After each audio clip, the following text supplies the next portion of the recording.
Keto has been touted a miracle diet for rapid weight loss and the best way to eat for longevity and overall health. But if it's so great, why do so many people still struggle to lose weight and some even gain weight? And how can it be good for you if it causes you to lose your hair?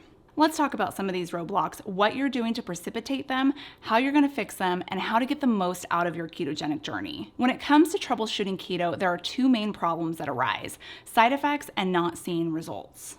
Since they occur at different points in your journey, I decided to split this video into two different parts.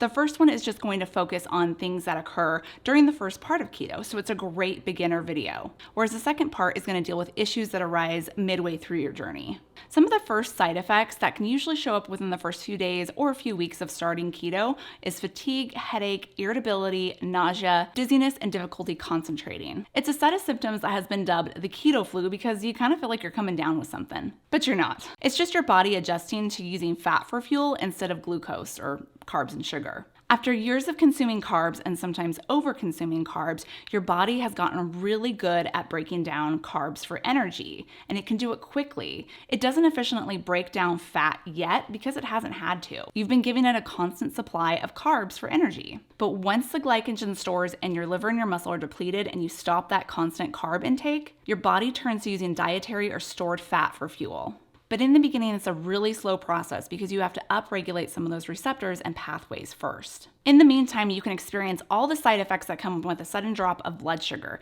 like fatigue, irritability, brain fog. It's basically what we associate to somebody being hangry. Consuming sugar would be the obvious fix, but we don't want to do that. The best way to combat the hangries without compromising your keto diet is to gradually decrease your carbs. When you first start out, instead of suddenly restricting your carbs down to hardly anything, reduce your carbs very slowly over a period of a few weeks. This can help your body adjust easier to the changes in fuel sources. Really ramping up that fat intake to ensure that you're getting enough fuel to support your energy needs is recommended. Include good sources of healthy fats like avocado, nuts, olive oil, and coconut oil. If you're still really feeling sluggish, like you don't have enough fuel, just give in and get some extra sleep. Sleep will help your body transition over to a fat burner quickly since you're giving it time to repair and build instead of adding more strain and trying to operate on a strung out state. Dehydration could be precipitating some of these symptoms as well. When starting keto, so many people lose a lot of water weight. Much of this comes from your glycogen stores. For every 1 gram of glycogen burned, you release 3 grams of water. So make sure you're drinking plenty of water throughout the day. I recommend at least 80 ounces of water. Another set of symptoms that can arise from lack of carbohydrates is headache, nausea, and dizziness. These can occur from low electrolytes in your body. When you stop consuming a ton of carbs, you're getting very little insulin release. And insulin is what triggers your kidneys to reabsorb sodium, so all that sodium gets flushed out and other electrolytes follow with it. The best way to prevent symptoms from electrolyte loss is to replenish them, and I like to do that with Element Electrolytes, who is my sponsor for today's video. Each packet of Element contains a science-backed electrolyte formula of 1,000 milligrams of sodium, 200 milligrams of potassium, and 60 milligrams of magnesium. It's free from sugars, added dyes, and it comes in a wide range of flavors. When first starting out on keto, I recommend 1 packet a day, and this should be sufficient for replacing your electrolyte loss. As you get more keto adapted, you can just take it as you need it. Right now, Element is offering my viewers a free sample pack with any order. You get 8 single-serving packets free with any Element order that gets shipped right to you. It's a great way to try all 8 flavors. Get yours at drinkelement.com/KetoFocus. Changes in the types of foods you eat can cause problems later on,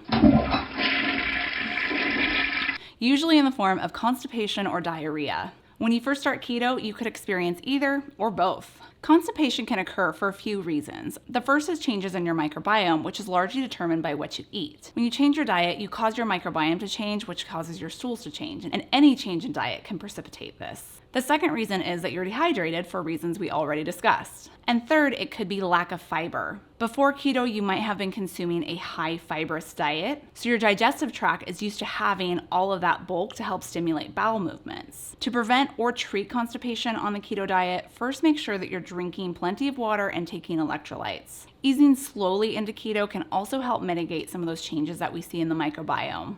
In addition, focusing on higher fat consumption as well as eating more fibrous vegetables. On the flip side, you could be experiencing diarrhea. With a sudden flush of fluids and electrolytes, diarrhea can occur.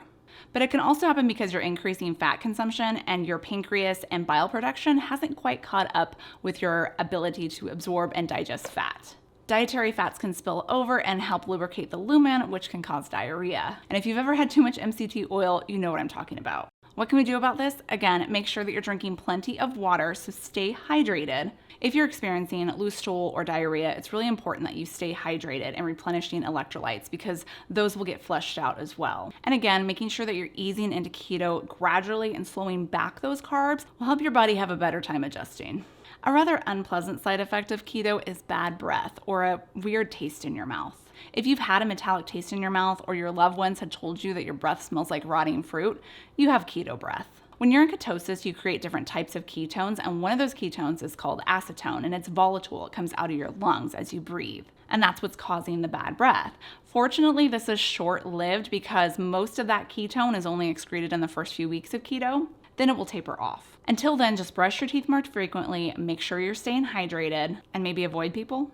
If you're looking for a more natural way instead of chewing gum, which can have sugar in it, unless you're having xylitol gum, which I refuse to have in my house because I have a dog, you could try chewing on mint leaves or even parsley. It helps to neutralize that flavor. Although I kind of just wonder if it smells like parsley flavored rotten fruit.